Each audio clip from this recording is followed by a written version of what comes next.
Kaugnay sa pinangalan ng co-perpetrator umano ni dating Pangulong Rodrigo Duterte na sina Senator Bongo at Senator Ronald Bato de la Rosa, naniniwala si Senate President Pro Tempore Ping Lacson na sakaling may arrest warrant na sa kanila ang International Criminal Court o ICC, dapat muna umanong dumaan ang mga ito sa local court bago ipatupad. Pipirma raw kasi siya sa resolusyon ng minority bloc. I promised Senator Bongo nung pinresent sa akin yung draft resolution, sabi ko, pipirma ko kasi yan din ang aking position. Kasi nga, at the proper time, kapag may cause of action, ang Korte Suprema lamang ang pwede mag-decide. Dagdag ni Lacson ayon sa Article 3 Section 2 ng Konstitusyon, dapat dumaan sa local judge ang isang search warrant o warrant of arrest bago maitupad. Out of respect sa ating local courts, dapat man lang maglabas ng corresponding order para i-implement, hindi mag-issue ng warrant of arrest, para mag-implement yung ating local law enforcement agencies. Magkakaroon din umano ng caucus ang lahat ng senador para pag-usapan ng ilang issue, kabilang ang matagal ng pagiging absent ni Senator Bato de la Rosa. Sa ngayon raw kasi ay walang nakalagay sa Senate rules kung paano ito tutugunan. Meron lang kami, pagka I think 30 absences sa committee hearings, nawawala yung membership. Pero wala kami doon sa plenaryo kung ano mangyayari kung sakaling tuloy-tuloy yung pag-absent ng isang miyembro, ng isang senador. Sakaling maambinahan ang Senate rules, hindi naman daw ito kailangang mag-apply kay De La Rosa, maliban na lang kung gawin nila itong retroactive. Sa ngayon, wala ring ethics complaint laban kay De La Rosa. Wala naman dahilan para hindi sumweldo kasi hindi naman siya nadidismiss. Pwede naman matanggal lang yung isang senador sa pamamagitan ng ethics committee kung grave yung offense, o kaya meron siyang final conviction sa court, o kaya merong perpetual disqualification. Tila napaulat din ang di umano'y posibleng pagbaliktad ng ilang pro-Duterte senators dahil sa pagkaipit ng kanilang mga kaalyado kaugnay sa kani-kanilang issue. Narito ang buong detalye. Panuurin, pakinggang mabuti at kayo na ang bahalang umusga. Ngunit bago tayo magpatuloy, huwag kalimutang i-like, share, subscribe, and click the notification bell for more updates and for more upcoming videos. Maraming salamat! Ano bang, bakit ganito ang nangyayari dito sa anti-corruption? Unang-una, yung December, hindi nangyari. Na may makukulong na mga big fish. Ang nakulong lang nung December si Diskaya . Tapos after December, after ng Christmas, may nakulong pero si Bong Revilla lang. Ngayon, patapos na ang February, wala pang kasunod. Kumbaga, ano bang nangyayari, Nald? Bakit? Ano bang assessment mo? Well, una ay pumasok kasi itong impeachment . Hindi lang ni Sara, kundi ng presidente. So, naging factor yan, tingin ko. No? Ikalawa, halimbawa sa Senado, hindi lang usapin ng impeachment. Kailangan kasi nila ng 16 votes . Yung majority, 15. At yung 15 na yon, marami ron, hindi naman anti-Sara. Diba? So, kanyan, negosasyon, quid pro quo, no? Horse trading, although walang aamin. No, walang aamin, no.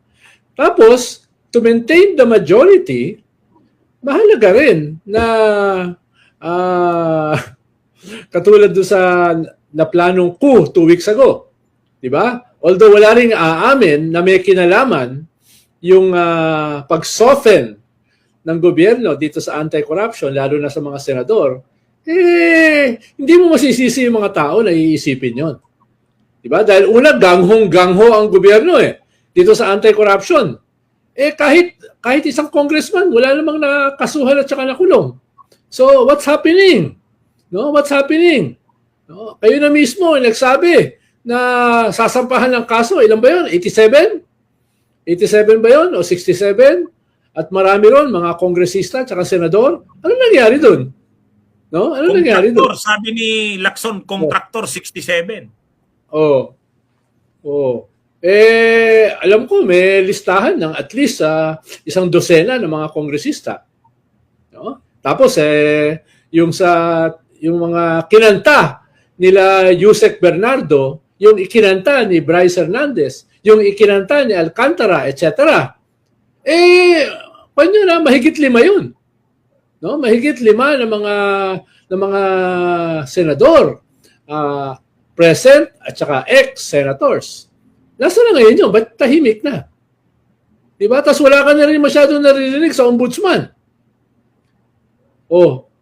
Tapos ang laki ng kwan dyan, ang laki ng ingay before. Ang laki ng ingay before. No?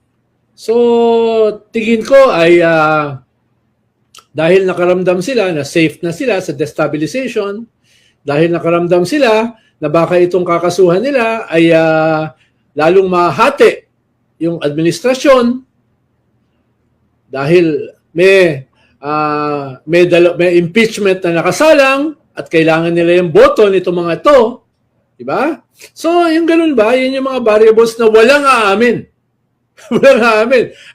At tingin ko nga, pag narinig nila tayo pinag-uusapan niya, babanatan pa tayo eh. Ano ba itong mga pinagsasabi ng Dos Amigos? No? Ano pa mga, walang ganyan.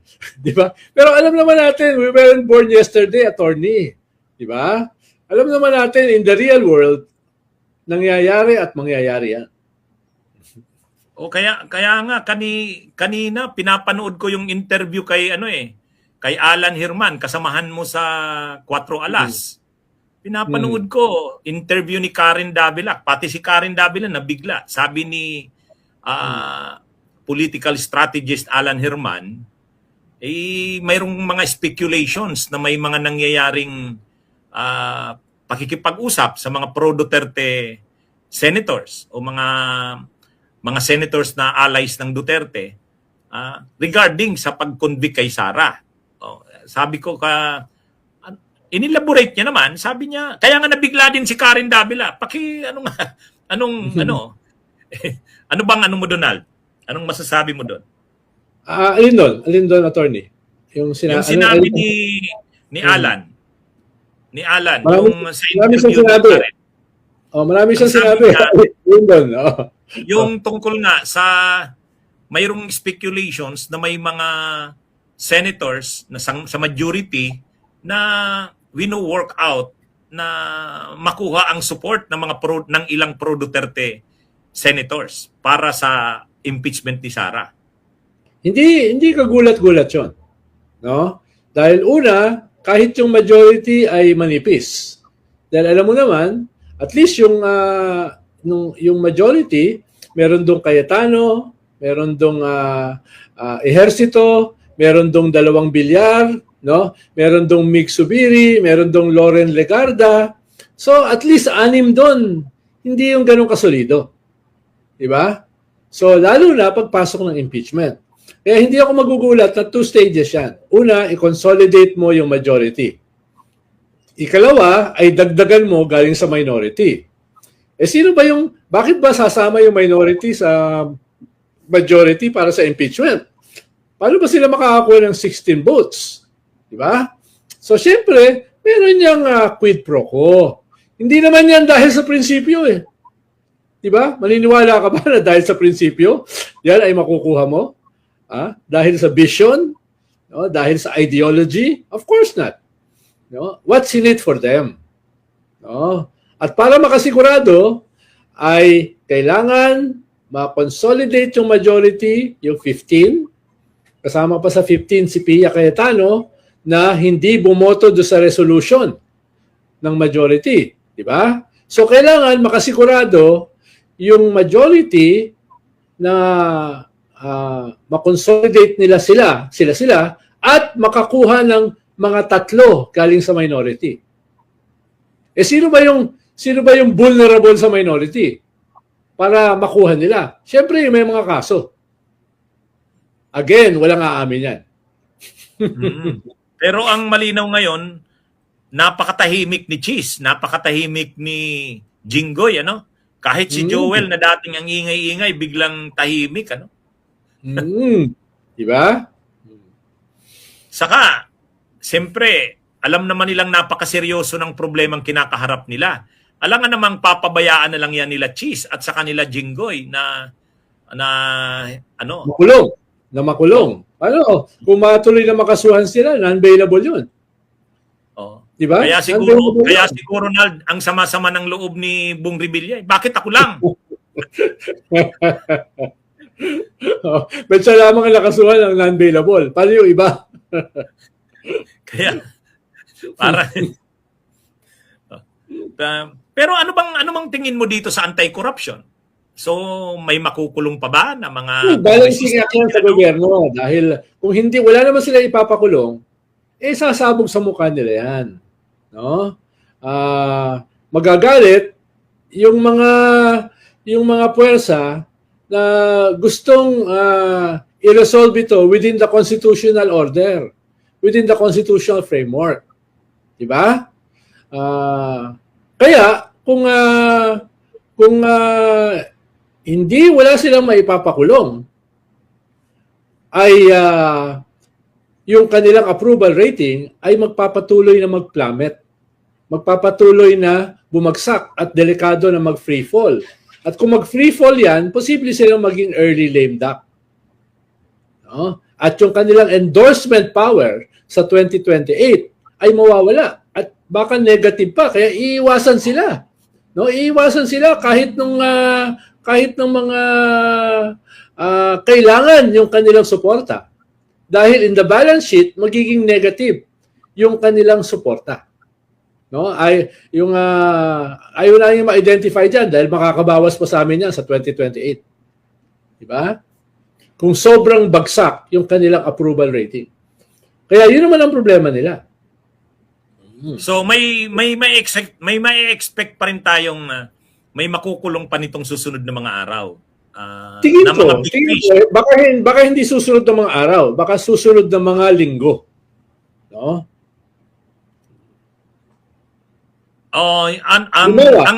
Lumalabas ng mga chismis na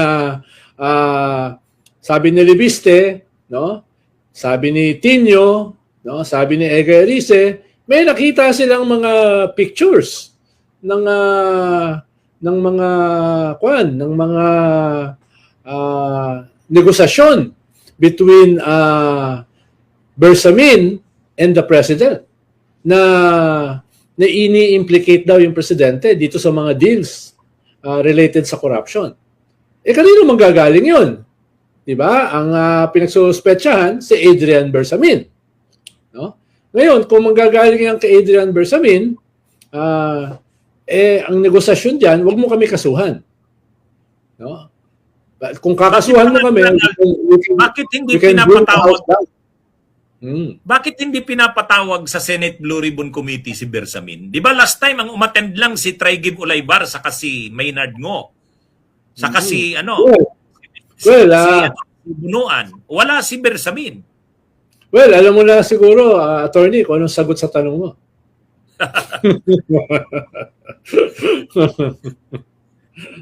Kasi ang ano talaga dito kay dating Yusek Adrian Bersamin, ito yung tinuturong bagman ng ng executive lalo ng si Traigib, si Ngu.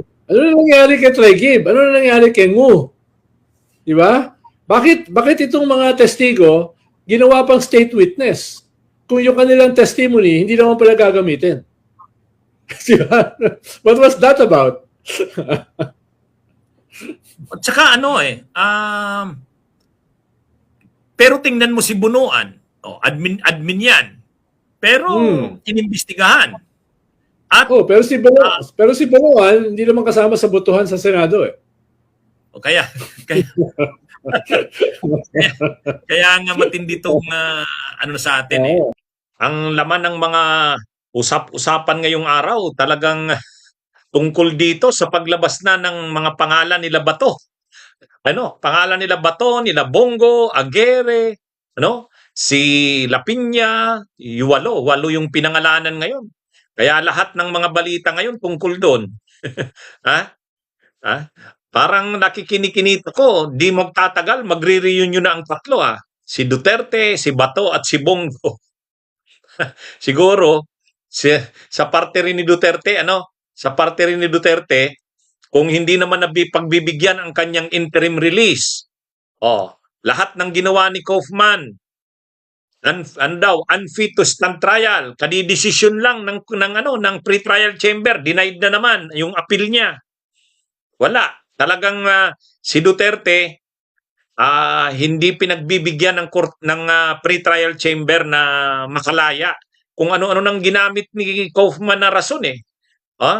Mayroon na daw bansa na willing tumanggap kay Duterte. Wala, hindi 'yun.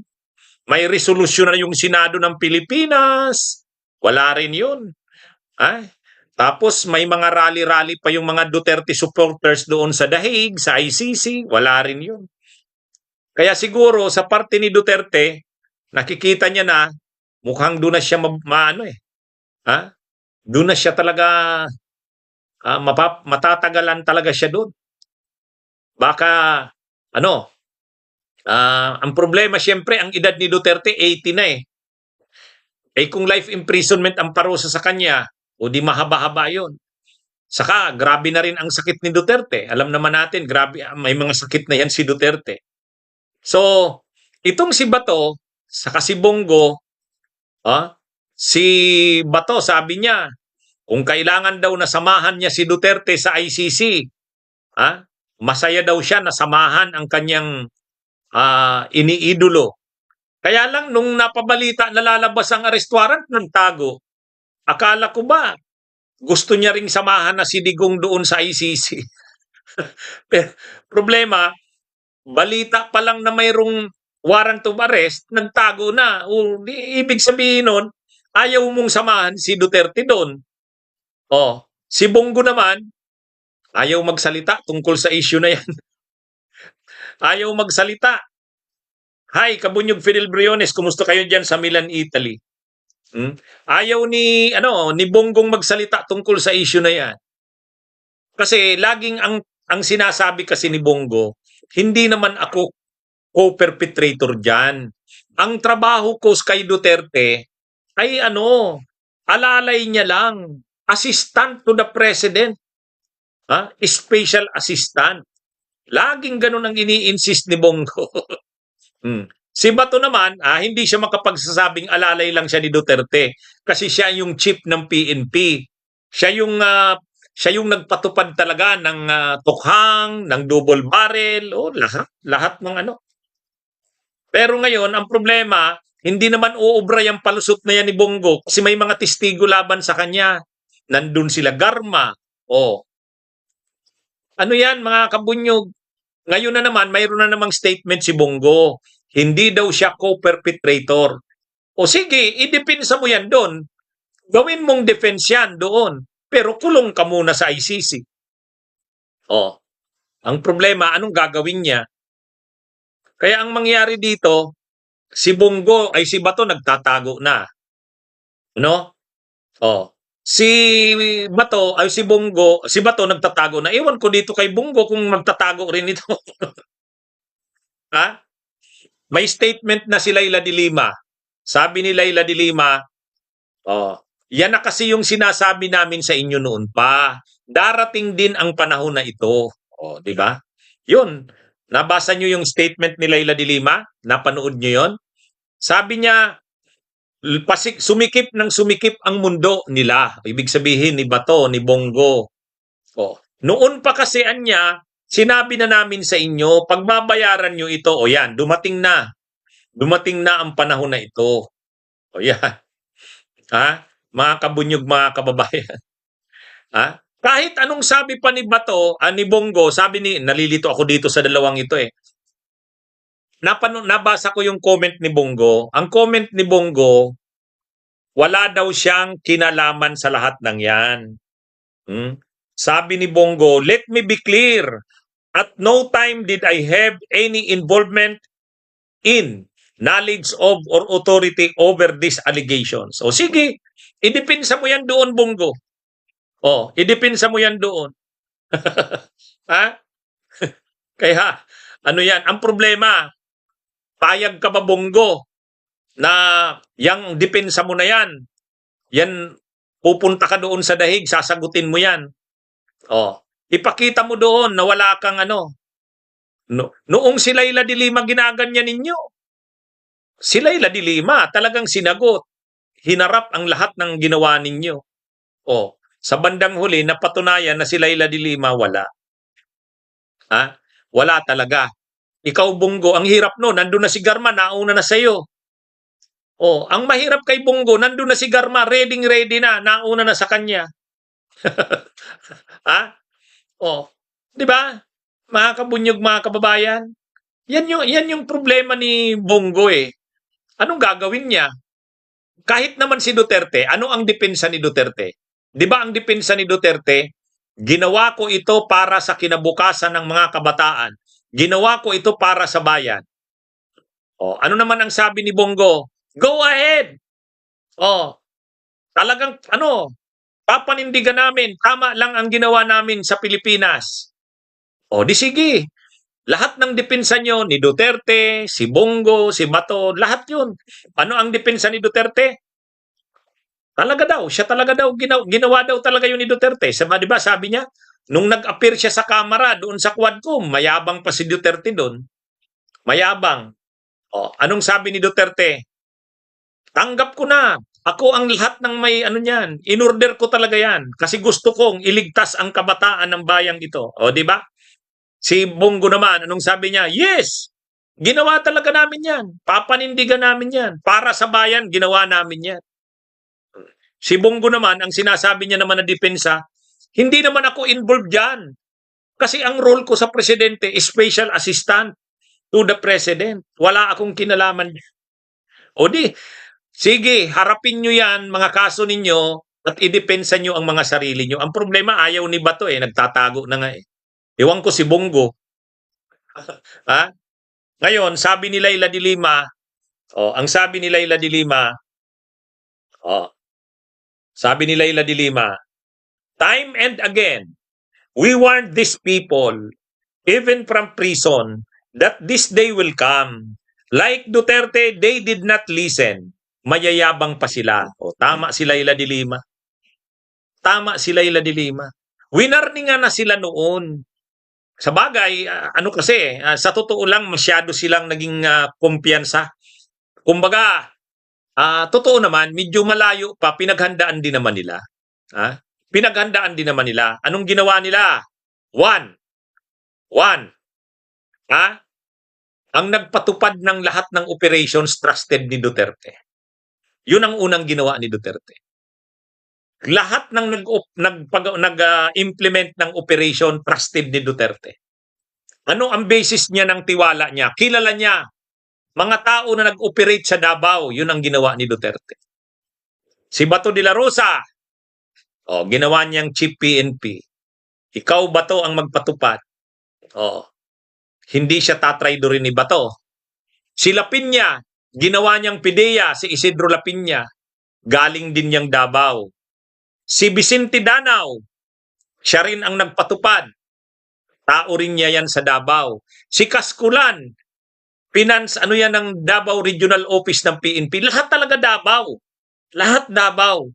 Si Kaskulan, si Bato, si Lapinya, tapos si Aguirre naman, ginawa niyang DOJ Secretary, brad niya sa San Beda, sa fraternity nila. Talagang ang ginawa ni Duterte, pinasiguro niya na lahat ng masasangkot diyan sa war on drugs na yan, tao niya. Talagang kaya lang, hindi lahat ng panahon, yan. God works in mysterious ways. Mga kabunyog, mga kababayan. O ngayon, anong nangyari? Nanalo pa sila sa eleksyon. Panalo si Marcos at si Duterte. Talo si Leni Robredo at si Kiko. Di tuwang-tuwa na naman ng mga DDS. Tuwang-tuwa sila Argo. Tuwang-tuwa sila. Ibig sabihin, hindi makakasuhan si Duterte. Hindi masusurinder sa ICC. Bakit? Nanalo si Marcos. Nanalo si Duterte. Talo ang Dilawan. Talo ang Pinklawan. Ngayon, tuwang-tuwa na sila. Kasi ligtas na si Duterte, ligtas na si Bato, ligtas na si Bongo, ligtas silang lahat. Anong nangyari? Nag-away ang Duterte at Marcos. Sino kaya ang dahilan ng pag-away nila? God works in mysterious ways. Di ba? God works in mysterious ways. Yan mga kabunyog, mga kababayan. O, kaya ang lahat ng to, kahit nga ako, ito aminin ko to sa inyo. Nung natalo si Lenny noong 2022, ang sabi ko, Diyos ko, bakit naman ginaganyan mo ang bansang ito? Ano pang mangyayari sa bansa natin? Si Duterte hindi naman mapapanagot na kasi nanalo si Marcos at si Sara. Ha? Paano na yan? Wala man lang. Ha? Oh, sabi ni Argo, host, tandaan mo, si Bato, o si Bongo top 1, si Bato top 3. O di okay. Magagamit ba nila yung pagiging top 1 at 3 para hindi sila maaresto? O sige nga, Argo, magpakatanga ka na. Di ba? Ha? Magpakatanga ka na, Argo. I-invoke mo na yung top 1 at top 3. O sige nga. Oh, hindi pwedeng arestuhin si Bongo kasi top 1. Hindi pwedeng arestuhin si Bato kasi top 3. Ganun ba yun? Di ba? Mga kabunyog, mga kawan. Hindi, sa totoo lang. Nung natalo si Leni Robredo noong 2022, sabi ko wala. Hindi talaga mapapanagot sila Duterte nito. Tapos bigla nag-away ang Duterte at Marcos, ano? Nag-away ang Marcos at Duterte. So ngayon, anong nangyari? Anong nangyari? Nung nag-away yung Marcos at Duterte, sabi na naman nila Bato kay PBBM, Mr. President, i-commit nyo. Talaga bang hindi kayo magko-cooperate sa ICC? Sabi naman ni PBBM, we will not cooperate with the ICC. Hindi na tayo member ng ICC. Okay, tuwang-tuwa si Bato. Kasi sinabi na ni PBBM, hindi magko-cooperate sa ICC. O sumunod naman, tinanong na naman si Rimulya. O, DOJ Secretary Rimulya, ano bang stand mo sa ICC? Sabi naman ni ni Boyeng Rimulya, we are no longer a member of the ICC. We will not cooperate with the ICC. O di ganon. Tuwang-tuwa si Bato. Tuwang-tuwa si Bato. Kasi ang assurance, hindi magko-cooperate sa ICC. O, ang problema, lumalalim ang away ng Marcos at Duterte. Kasi sila Sara Duterte din, grabe na ang atake kay Marcos. Ha? O, yung yabang ng Duterte hindi nawala. Binibira ng binibira sila Marcos. Binibira ng binibira si First Lady. Binibira ng binibira si Romualdez. Habang binibira nila ng binibira si Marcos, si Romualdez, ang First Lady, lumalalim din. Lumalalim ang away nila. O, hanggang sa unti-unti, nagko-cooperate na ang gobyerno sa ICC. Pinapapasok na yung mga investigador. Di ba? Nagsabi na si Trillanes, pumapasok na sa Pilipinas ang mga investigador. Kaalis lang noong December. Tinanong na naman ni Bato. Anong na naman si Bato? Kasi senador siya. Pakikumpirma nga kung talagang totoo na pumasok na dito ang ICC. Sabi naman nila, Boyeng Rimulya, hindi namin makumpirma, hindi rin namin ma-deny. Mukhang nag-iiba na. Nag-iiba na yung tono, ano? Nag-iiba na unti-unti. Oh. Tapos nagsabi na si Trillanes. Sabi ni Trillanes, pag lumabas ang arrest warrant ng ICC, magko-cooperate ang Pilipinas sa Interpol. Kasi hihingi ng tulong ang Interpol eh. Ang ICC naman hihingi ng tulong sa Interpol. Oh, hindi na naman niniwala si Bato. Sabi na Bato, go ahead Mr. Trillanes, make my day. Natatawa lang si Trillanes. Oh, ang problema, nung lumabas yung arrest warrant, ayun na nga, inaresto na si Duterte, diretso na sa ICC. Nabigla sila Bato. Nabigla sila Panelo. Nabigla sila Sara. Lahat sila nabigla. Hindi sila makapaniwala. Ganun pala katindi. Ha? Ganun pala katindi. Kahit si Atty. Martin Delgra, ganun ang sinabi. Sabi ni Atty. Martin Delgra, hindi namin ini-expect yun eh. Oh, pagbaba namin galing Hong Kong, nandun na pala sila Torre. Tapos sinisindak pa nila si Torre, di ba? Sinisindak nila si Torre. Kahit si Duterte, binablap si Torre. Ha? Oh, nagpablap ba si Torre? Hindi. Hindi nagpablap si Torre. Kaya ngayon, may bali-balita pa lang na may arrest warrant si Bato. Takot na si Bato, nagtago na. Nagtago na si Bato. Kahit nung una, ang sabi ni Bato, wala naman sa akin problemang mapunta sa ICC kasi mabuti nga yun, makakasama ko na si Duterte. Pero nung napagbabalitaan na may arrest warrant, nagtago na si Bato. Si Bongo tahimik lang. Tahimik lang si Bongo. Pero sinasabi na rin natin, si Bongo ay kasama. Kasama si Bongo. Sigurado yan, 100% tayo, di ba? Oh. Ngayon, lumabas na nga ang mga pangalan. Pinangalanan na talaga. Oh. Sino ang mga nasa pangalan? Ay, yung mga pinagkatiwalaan ni Duterte na mga galing sa Davao. Yun yung mga tao niya galing Davao. Sila Piña, Kaskulan, Danau, Bato, Bongo, lahat Davao. Lahat Davao. Actually, pati yung national network na nag-implement ng mga pagpatay, mga high value targets, sila Riena Garma, mga Davao din, mga tao ni Duterte sa Davao, sila Leonardo. Kaya mga kabunyog, mga kababayan, ha? Kaya ano ito?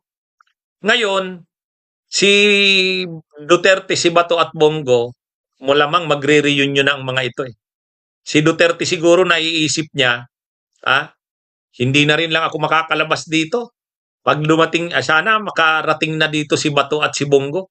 Kaya lang si Bato, sabi niya lang nung una, okay siyang pumunta na doon sa Dahig. Kaya lang, mukhang hindi naman talaga siya okay pumunta doon eh. Kasi nung lumalabas na ang arrest warrant, nagtatago na siya eh. Ay kung gusto niya talagang pumunta doon samahan si Duterte, hindi siya magtatago, di ba?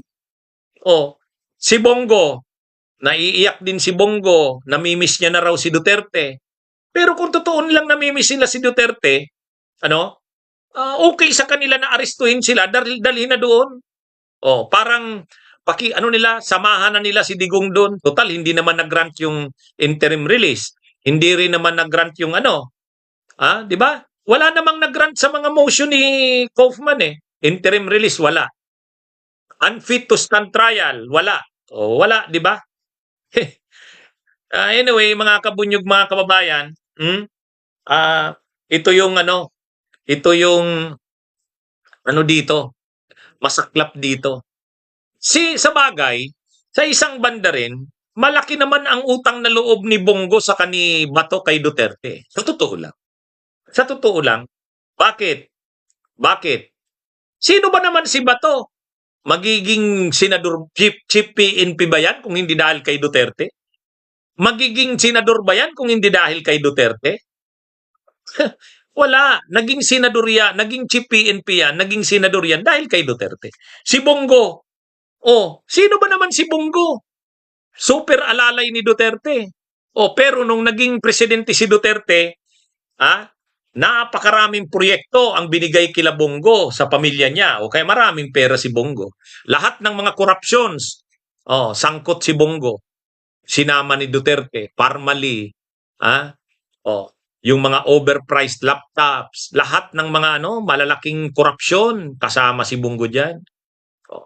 At nung bandang huli, natatakbo si Bongo, lahat ng mga programa ng Department of Health tungkol sa si Bongo, mukha ni Bongo ang nandun, malasakit centers. Sino ang nag-order sa DOH na i-promote si Bongo? Si Duterte yan. Si Duterte yan. Maraming nabudol na kababayan natin. Akala nila yung mga programa ng Department of Health dahil nandun ang mukha ni Bongo, kay Bongo yun.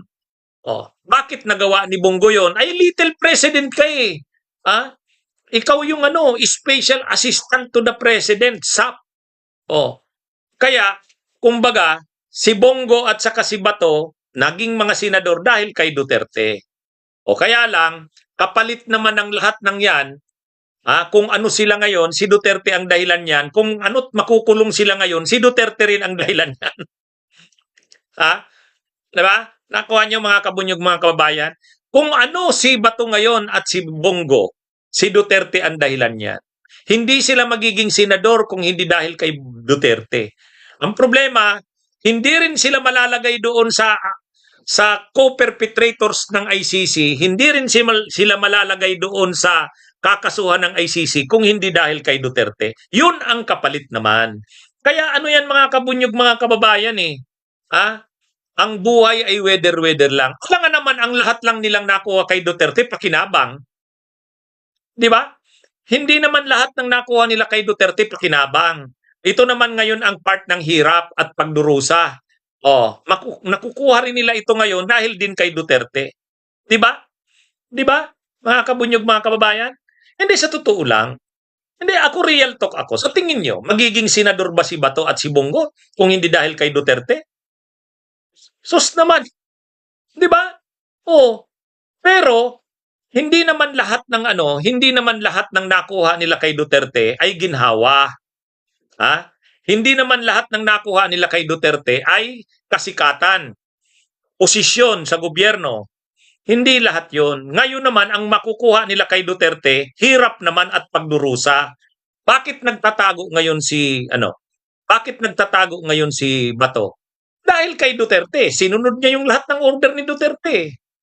O, di ba? Kahit mga mali na yung pinapagawa ni Duterte, ginawa pa rin ni Bato. O, ganun din si Bongo. O, kumbaga, binigay ni Duterte kay Bongo. Ang daming kontratang nakuha ng pamilya ni Bongo. Oh, alangan naman, pag inutusan siya ni Duterte, Bong, dalhin mo nga itong listahan ng mga target na high value targets, ipadala mo kila Garma. O alangan namang hindi gagawin yun ni Bato, ay ni Bongo. Sasabihin ni Bongo, boss, pasensya na, wag mo na akong i-involve dyan. Pagka ganyan, ayaw ko. Hindi pwede yun. Hindi pwede yun. Di ba? Yan yung mga nangyari dyan. Yan yung mga nangyari dyan, mga kabunyog, mga kababayan. Hindi sa lahat ng panahon, kaginhawahan, katanyagan, ang iyong makukuha. Hindi sa lahat ng panahon. Sa ngayon naman, ang nakukuha naman nila ngayon ay pagdurusa. O, nagdurusa na si Bongo, nagtatago na, ay si Bato. O, ang tanong naman kay Bongo, magtatago din kaya siya? Di ba? Yan mga kabunyog, mga kababayan. Yan ang nangyari diyan sa totoo lang. Kaya sabi nga ni Senadora Laila de Lima, ngayon ni Congresswoman, noon pa kasi sinabihan na sila. Actually, dapat nakita nila na darating itong panahon na to.